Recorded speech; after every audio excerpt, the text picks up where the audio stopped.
সালামুন আলাইকুম ৰাব্বি জিদনি ইলমান। আমি আৰম্ভ কৰিছিলোঁ হজ আৰু উমৰাহ। হজ আৰু উমৰাহৰ বিষয়ে আলোচনা কৰিছিলোঁ আৰু সেইটো চিৰিয়েল নম্বৰ আছিলে 16 আৰু এইটো আজিৰ এই ভাগটো হৈছে 4 নম্বৰ ভাগ। তাৰমানে 16/4। আজি আগতে আমি কিছুমান কথা কৈ আহিছিলোঁ, গতিকে সেইবিলাক ৰিপিট নকৰোঁ। এইবিলাক সব একেলগে ইটোৰ লগত সিটো লিংক আছে, 1 2 3 4 ইটোৰ লগত সিটো লিংক আছে। সেইবিলাক যদি আপুনি নাচায় তেনেহ'লে কথাবোৰ বুজিব নোৱাৰিব। আজিৰ ছাবজেক্ট মেটাৰটো হৈছে হজ আৰু উমৰাহৰে আপোনাৰ 196 আয়াতটো আমি এনালাইচিছ কৰি আছিলোঁ। আজিৰ ইয়াৰ ছাবজেক্টটো হৈছে আল মছজিদুল হাৰাম। আল মছজিদুল হাৰাম তাৰমানে হোৱাট ইজ আল মছজিদুল হাৰাম। আমি যিটো সাধাৰণতে সকলোৱে বুজে মক্কাৰ মছজিদুল হাৰামকেই এই কোৰাণত এই কথাটো কৈছে নে নাই, নে বেলেগ কিবা আল্লাই ক'ব বিচাৰিছে। ট্ৰেন্সলেশ্যন চালেতো আপুনি একো নুবুজে, কাৰণ এইবিলাক সব আপোনাৰ হদিছ বেছড, হদিছৰ পৰা মানে বেছ কৰি এইবোৰ বনোৱাৰ কাৰণে আপুনি ট্ৰেন্সলেশ্যন আচল কথাবিলাক মানে নোলায়। ইয়াত তাৰ কাৰণে আল মছজিদুল হাৰাম ইয়াত এইটো এটা আছে আৰু এইটো। গতিকে আগে ইয়াৰ বিষয়ে জানিবলৈ, মছজিদৰ বিষয়ে জানিব লাগে। মছজিদৰ বিষয়ে জানিব লাগিব। এই মছজিদ বুলি যাওঁতে ইয়াৰ ৰুট কিন্তু আপোনাৰ যিটো চালাতৰে একে আপোনাৰ ৰুট, যেনেকৈ চিন জিম আৰু ডাল, এই তিনিটাই তাৰমানে চিদ্দাহৰ যিটো মানে ৰুট আৰু মছজিদৰ একেই। ইয়াত ডিফাৰেঞ্চ হৈছে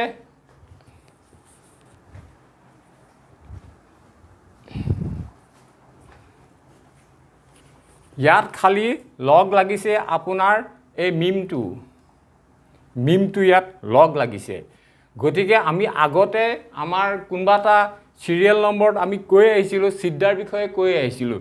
চিদ্দাহ মানে আল্লাহৰ কথা বতৰাবিলাক আপুনি বুজি মেলি পঢ়ি হৃদয়ংগম কৰি কথাটো মানি লোৱা, এই কথাটো। গতিকে আমি চিদ্দাৰ ওপৰত হেৰি নকৰোঁ, কিন্তু ইয়াত মিমটো যোগ হৈছে। কিন্তু ইন জেনেৰেল কনচেপ্ট মানে আপোনাৰ এই গোটেইটো আছে। আপুনি চাব পাৰে এই 296ৰ ৱৰ্ড নম্বৰ 65 এইটো আৰু 66 এইটো। গতিকে প্ৰথমে আমি মছজিদ বুলিলে কি বুজোঁ? অৱশ্যে আচৰিত এটা কথা, মছজিদত কি কৰা হয়? এটা শুনিবলৈ আচৰিত, সকলোৱে জনা কথা। মছজিদত নামাজ পঢ়ে বা নামাজ পঢ়ুৱায়। আপুনি নামাজ পঢ়িবলৈ যায়, যিটো জেনেৰেল কনচেপ্ট। নামাজ মানে কি? নামাজ শব্দটো আপুনি কোৰাণত আপুনি বিচাৰি নাপায়। নামাজ শব্দটো নায়েই, আছে চালাত বুলি আছে। আৰু আজিকালি কি হৈছে, আগতে যিবিলাক কিতাপ আছে বা ফেচবুক আছিলে তাত মানে ট্ৰেন্সলেশ্যন কৰোঁতে আপোনাৰ চালাদটোক নামাজ বুলিয়ে আপুনি লেখে। কিন্তু আজিকালি জাষ্ট আপোনাৰ লেবেলটো চেঞ্জ কৰি দিয়ে। কোনোবাই কিবা লিখিলে য'ত চালাদ পায় কি নামাজ পায় তাত চালাদ বুলি লিখি দিলে। চালাদটোক আপুনি নামাজ বুলি কয় বা লেখে। গতিকে আপোনাৰ লেবেলটো চেঞ্জ কৰিলে ভিতৰৰ বস্তুবোৰ চেঞ্জ হৈ নাযায়তো, বস্তুবোৰ তেনেকুৱা নহয়। এতিয়া ইয়াত ইম্পৰ্টেণ্ট কথা এটা আছে কি, আমি চালাতৰ বিষয়ে এতিয়ালৈকে কোনো আপোনাৰ মোৰ ভিডিঅ' নাই। এইবোৰ আমি আৰম্ভ কৰিম। কিছুমান জেনেৰেল কনচেপ্ট, কোৰাণনো কি, এইবিলাক বস্তু জানিবৰ কাৰণে আমি চালাতৰ ভাগটো পিছলৈ ৰাখিছোঁ। কিন্তু কিছুমান কথা জানিব লাগিব, যেনেকৈ আপোনাৰ কিছুমান মই চিৰিয়েলত কৈও আহিছোঁ, য'ত আপোনাৰ এইটো যিটো ৰিচুৱেল চালাত, আনুষ্ঠানিক চালাত কোৰাণত নাই। আৰু আল্লাই আনুষ্ঠানিক তাৰমানে ইছলামত কোনো ৰিচুৱেল নায়েই আপোনাৰ। ৰিচুৱেল নাই যেনেকৈ প্ৰথম অজু কৰিব নামাজ পঢ়িবলৈ হ'লে প্ৰথম অজু কৰিব তাৰপিছত যায় নামাজত খাৰা হ'ব তাৰপিছত আপোনাৰ ৰুকু কৰিব সিদ্ধা কৰিব বহিব এইবিলাক মানে উঠা বহা কিন্তু এই সিস্টেমটো এইটো ৰিচুৱেল বুলি কয় এই ৰিচুৱেলটো আনুষ্ঠানিকতা এই বস্তুটো কিন্তু আপোনাৰ আল্লাই নাকচ কৰিছে এইবিলাক বস্তু নাই কেনেকৈ নাকচ কৰিছে মই দেখুৱাই থ'ম আপুনি ইয়াতে চাব আপোনাৰ মছজিদত কি কৰা যায় মছজিদত আমাৰ সাধাৰণ জেনেৰেল কনচেপ্টত আপোনাৰ নামাজ পঢ়া যায়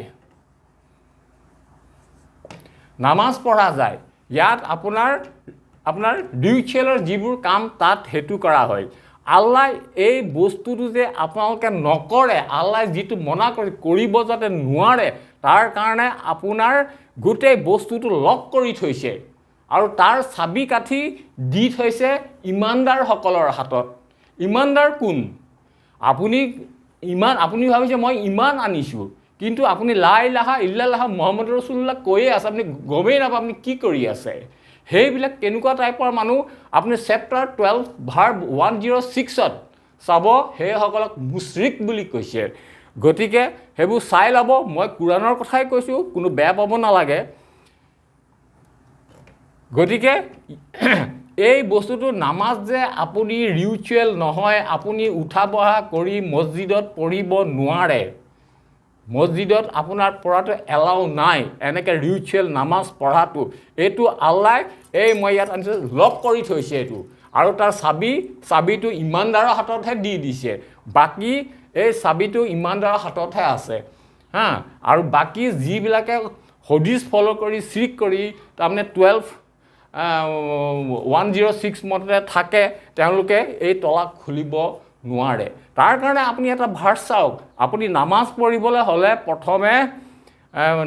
প্ৰথমে আপুনি অজু কৰিব লাগিব সেইটো জনা কথা অজু কৰি আপুনি যায় নামাজত খাৰা হ'ব লাগিব তাৰপিছত বাকী কামবিলাক কৰিব লাগিব আপুনি ইয়াত মই এটা হেৰি লিখি থৈছোঁ আপোনাৰ চাওক চেপ্টাৰ 5 ভাৰ্ছ 6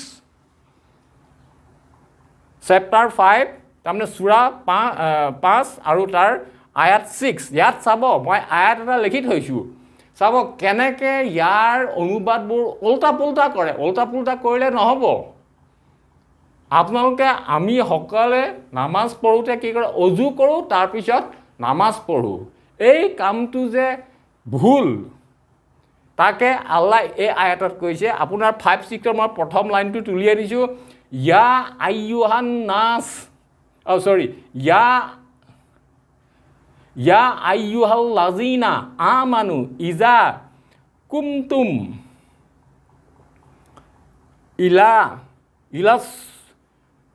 ইলাস সালাতি ফাগসিলু উজু হাকুম ইয়াৰ এটা ৱৰ্ড চাওক ইয়াত কেনেকৈ আছে আপুনি ষ্ট্ৰাকচাৰটো মন কৰক মই কুৰাণৰ পৰাই তুলি আনিছোঁ আপোনালোকে এইটো মিলাই চাব পাৰে ইয়া আইয়ুহা তাৰমানে ইউ ইজা আল্লাযিনা হু আমানু বিলিভ তাৰমানে বিলিভাৰ যিয়ে আল্লাহৰ মানে কুৰাণক বিশ্বাস কৰে believer Eja when কুমতুম U stand up যেতিয়া তুমি খাৰা হোৱা ইলা ফৰ আছ-ছলাতি দ্য প্ৰেয়াৰ তাৰমানে যিটো আপোনালোকে নামাজ কয় ইয়াত প্ৰেয়াৰ বুলি লিখিছে আছ-ছলাতি ফাগচিলু দেন ৱাছ উজু হাকুম ইয়'ৰ ফেচ তাৰমানে কথাটো কেনেকুৱা হ'ল যেতিয়া তুমি নামাজৰ বাবে খাৰা হ'বা তাৰপিছত তুমি অজু কৰা তাৰমানে কি আপোনালোকে যিটো কৰে সেই যে চালাত যে নামাজ হয় ইয়াৰ পৰাই প্ৰমাণ হৈ যায় আপুনি নামাজৰ বাবে খাৰা হৈ অজু কৰিব পাৰিব নেকি কাৰণ ইয়াত সব অৰ্থবোৰ মানে ভুলকৈ দিয়া আছে কাৰণ এই আয়াতটো লৈ আপোনালোকে যে হেৰি কৰিব নোৱাৰে এই ৰিচুৱেল যে নামাজ মানে পঢ়িব এলাউ নাই তাৰ কাৰণে আপোনাৰ এই লক এণ্ড কি কৰি থৈছে ইনশাআল্লাহ ইয়াৰ পিছত আমি ইয়াৰ বিষয়ে কাম তাৰমানে মছজিদত কি হ'ল এতিয়া মছজিদত তাৰমানে কি আপোনাৰ উঠা বহা কৰা নামাজ পঢ়া এলাও নাই তাৰ অৰ্থনো কি তাৰ বিষয়ে মই কম ইনশাআল্লাহ মছজিদ আৰু মছজিদুল হাৰামৰ ভিতৰত এক্সপ্লেনেশ্যন আছে কিন্তু ইয়াত আপোনাৰ ইয়াৰ বিষয়ে আপোনাৰ সূৰা তৌবা চেপ্টাৰ 9 ভাৰ্ছ 107 to 109 লৈকে কিন্তু চাব লাগিব আপুনি 103 পৰা 109 লৈকে গতিকে এইটো বহুত দীঘল ইয়াৰ এক্সপ্লেনেশ্যন দিয়া নাই ইয়াৰ নেক্সট যিখিনি আছে তাত আপোনাৰ সূৰা বাকাৰাৰ 114 পৰা 115 আছে তাৰপিছত আপোনাৰ আছে চেপ্টাৰ 7 ভাৰ্ছ 29 to 32 ইনশাআল্লাহ আপোনালোকে এইখিনি সুধিলে মছজিদ আৰু মছজিদুল হাৰামৰ বিষয়ে কিছু কথা জানিব পাৰিব ইনশাআল্লাহ What we find for the concept of masjid in the Quran no direction of the masjid to be found in the Quran anywhere ومن أظلم ممن منع مساجد الله أن يذكر فيها اسمه وسعى في خرابها Who is more unjust than him who forbids the prominence of Allah's name in places to carry out good works and contributes to their ruin أولئك ما كان لهم أن يدخلوها إلا خائفين These ought not to enter them except in fear لهم في الدنيا خزي ولهم في الآخرة عذاب عظيم For them is the disgrace of this world and for them is a terrible punishment in the hereafter وَلِلَّهِ الْمَشْرِقُ وَالْمَغْرِبُ And to Allah belongs the east and the west فَأَيْنَمَا تُوَلُّوا فَثَمَّ وَجْهُ اللَّهِ Whichever way you turn, there is Allah's presence.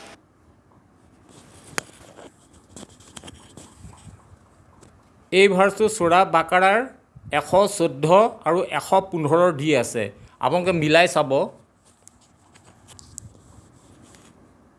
There's Allah's focus. Inna Allah wasi'un alim. Allah is omnipresent and omniscient. So what have you found in here? A masjid of Allah is where his system is given prominence. And there are those who try to bring ruin to such a system, to such a place of action. And those are zalim. Those are zalimun. And those people will not only in this life have khizyun, but in the akhirah they will have adhab as well. Now for those who insist on this masajid to be oriented a specific direction, Allah jumlatan wa tafsilan throws that idea out. وَلِلَّهِ الْمَشْرِقُ وَالْمَغْرِبُ To Allah is the east, the west. All directions are for Allah. Anywhere we turn, we find His attention, His focus, His presence. Why, then, I'm going to ask you, should we insist on creating these beautiful pieces of architecture oriented in a specific direction when that is not required? Let's go through these ayat as well to see how the traditional understanding doesn't hold and how the proposition we've offered helps us understand what's happening in here. قُلْ أَمَرَ رَبِّي بِالْقِسْطِ Say, my Lord commands justice. وَأَقِيمُوا وُجُوهَكُمْ عِنْدَ كُلِّ مَسْجِدٍ And to aqimu, your focuses, attention at every place, occasion to carry out good deeds. وَدْعُوهُ مُخْلِصِينَ لَهُ الدِّينَ So call upon him and dedicate the system to him alone. كَمَا بَدَأَكُمْ تَعُودُونَ Like you originated, you so shall you return. I'm going to skip this ayah. يَا بَنِي آدَمَ O children of Adam, خُذُوا زِينَتَكُمْ عِنْدَ كُلِّ مَسْجِدٍ Take your finery, your zinat, at every place of good deeds. وَكُلُوا وَاشْرَبُوا وَلَا تُسْرِفُوا إِنَّهُ لَا يُحِبُّ الْمُسْرِفِينَ Now, let's pause in here. A couple of things. وَأَقِيمُوا وُجُوهَكُمْ عِنْدَ كُلِّ مَسْجِدٍ Allah doesn't say that we have to go and do aqimu of as-salah at or in all the masajid. It does not say fi kulli masjid. وَأَقِيمُوا وُجُوهَكُمْ fi kulli masjid. It says عِنْدَ kulli masjid. Wherever we are to do aqimu, and something we'll talk about in the next video.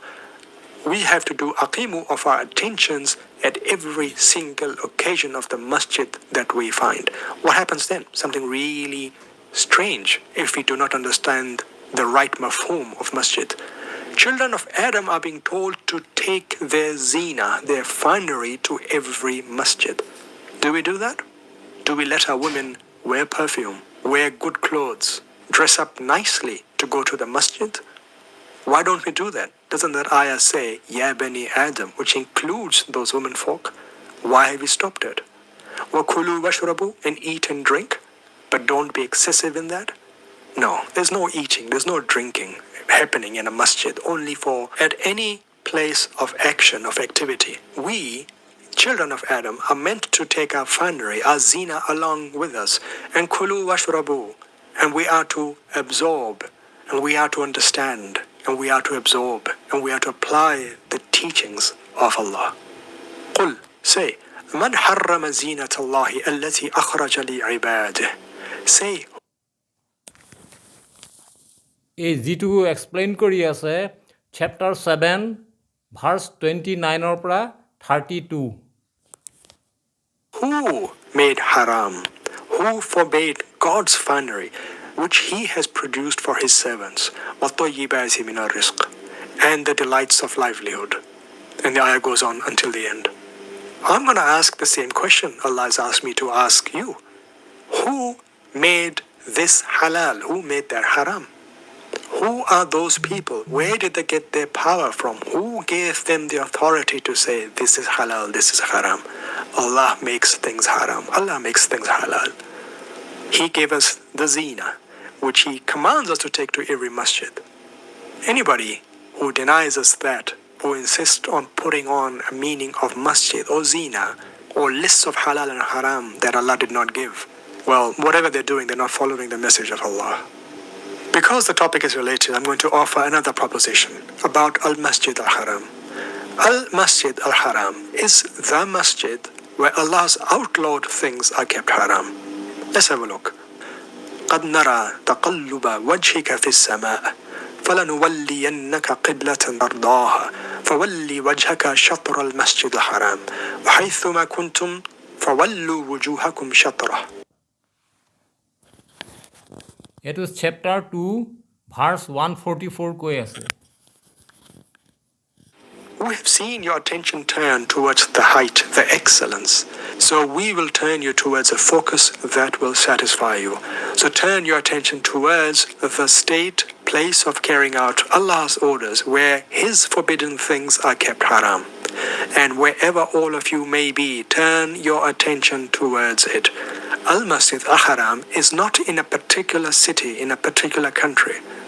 Anybody who wants the as-sama, who wants the excellence, who wants the height, who wants the greatness, he will find a qibla, a focus point that meets that desire.